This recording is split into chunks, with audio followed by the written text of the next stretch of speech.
భారతీయ జనతా పార్టీతో సంబంధం లేకుండానే ధర్మం కోసం 18 సంవత్సరాలుగా పాత బస్తీ హైదరాబాద్ పార్లమెంట్ కింద పనిచేస్తున్నా అని మీరు చెప్పిన మనిషి చెప్పారు. ఇదే మన ఇంటర్వ్యూలో పొలిటికల్ వాయిస్లో. పాత బస్తీలో ఆచా అయితే సరే సూటిగా చెప్తున్నా, నేను అంటుంది మాధవీలత గారి గురించి. ఇప్పుడు ఆమెనే ముందున్నారు రేస్లో. మాధవీలత గారు నేను చేసిన ఇంటర్వ్యూలోనే 18 సంవత్సరాల నుంచి నేను పాత బస్తీ కోసం పనిచేస్తున్నాను, నేను హైదరాబాద్లో పుట్టి పెరిగినా అని చెప్తున్నారు. పర్వాలేదు, సంతోషము.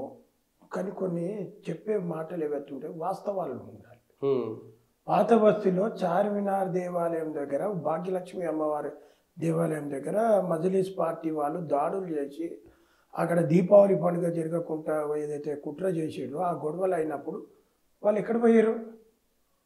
అప్పుడు కనిపించలేదే. 2010 పాత బస్తీలో కమ్యూనల్ గొడవలు అయినప్పుడు మూసాబౌలి చౌరస్తా దగ్గర హనుమాన్ దేవాలయం పైన దాడి, శంషర్గంజ్లో గోశాల తలగబెట్టినప్పుడు మజ్లిస్ పార్టీ మహమ్మదీయులు వీళ్ళందరూ కలిసి తలగబెట్టినప్పుడు వాళ్ళు కనిపించలేరే. భాగ్యలక్ష్మి దేవాలయం పైన మజ్లిస్ పార్టీ దాడి చేస్తే నా పైన కేసులు అయినాయి. మా బీజేపీ కార్యకర్తలు ఎవరైతే అక్కడ నివసిస్తున్నారో కార్యకర్తల పైన, నాయకుల పైన కేసులు అయినాయి. నా పైన నెంబర్ ఆఫ్ కేసెస్ అయినాయి. 2010 గొడవల కమ్యూనల్ కేసులు అయితే గోశాల తలగబెట్టినప్పుడు, మేము గోశాలను కాపాడడానికి పోయినప్పుడు మా పైన 10ల సంఖ్యలో కేసులు అయినాయి. రాజాసింగ్కి 2010లో ఎన్ని కేసులు అయినాయో అత్యధికంగా కేసులు రాజాసింగ్ మీద అయితే 2వ స్థానంలో ఈరోజు మేమున్నాము. నేనున్నా, నా పైన కేసులు అయినాయి. నేను జైలుకి పోయినా, అయ్యప్ప స్వామి మాల వేసుకొని నేను 20 రోజులు చెర్లపల్లి జైల్లో గడిపిన.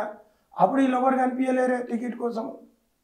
వీళ్ళు కేవలము ఈ ఎన్నికలు వచ్చినప్పుడు మేము అది చేసినాము, మేము ఇక్కడనే పుట్టినాము, మేము ఈయనే చేసినామని చాలామంది వస్తారు.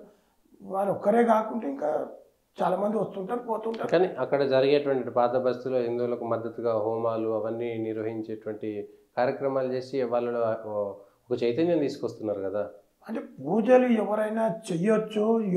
హిందూ సమాజంలో ఐక్యత దేనికే, హిందువుల పట్ల భక్తి భావాన్ని పెంచడానికి పూజలు చేస్తే మేము స్వాగతిస్తాం.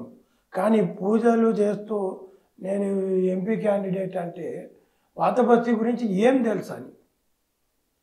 పాత బస్తీ ఇలా మజ్లిస్ పార్టీని ఓడగొట్టాలంటే ఒక ప్రణాళిక ఉండాలి, ఒక గట్టి ప్రణాళిక ఉండాలి. మజ్లిస్ పార్టీ 40 సంవత్సరాల నుంచి అక్కడ పాతుకపోయింది మొత్తము. మరి మీరు ఎందుకు పాతుకుపోయారు?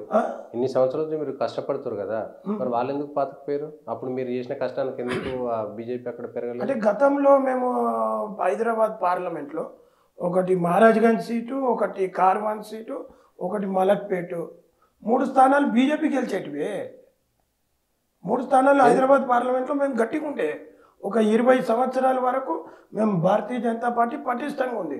మలక్పేటలో ఇంద్రసేనారెడ్డి గారు, మహారాజ్గంజ్లో గడ్డం రామస్వామి గారు, కార్వాన్లో బద్దం బాలరెడ్డి గారు.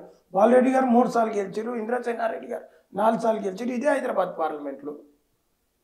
అప్పుడు మేము ప్రతిష్టంగా ఉండే. ఎప్పుడైతే డీలిమిటేషన్ జరిగింది అప్పటి నుంచి కాంగ్రెస్ పార్టీ మజ్లిస్ పార్టీ కోసం పూర్తి స్వేచ్ఛనిచ్చి హైదరాబాద్ అనేది ఒకటి సపరేట్ ఒక స్టేట్ లాగా చేసి మొత్తం వాళ్ళకి అప్పచెప్పారు. అప్పటి నుంచి భారతీయ జనతా పార్టీ కొద్దిగా వీక్ అయ్యింది. దాన్ని మేము ఇప్పుడు పటిష్టంగా చేసుకోనికి మేము చాలా ప్రణాళికలు తయారు చేసుకున్నాము. మాది 5 సంవత్సరాల ఎన్నికలు అయిపోగానే మరుసటి రోజు నుంచే మా ప్రణాళిక ప్రారంభమైపోతుంది. ఆ దిశలో మేము పనిచేస్తాం. కాబట్టి మేము ఈసారి ఖచ్చితంగా మజ్లిస్ పార్టీని ఓడగొట్టడానికే నాకు టికెట్ ఇస్తే మాత్రం ఖచ్చితంగా నేను ఓడగొట్టి చూపిస్తాం.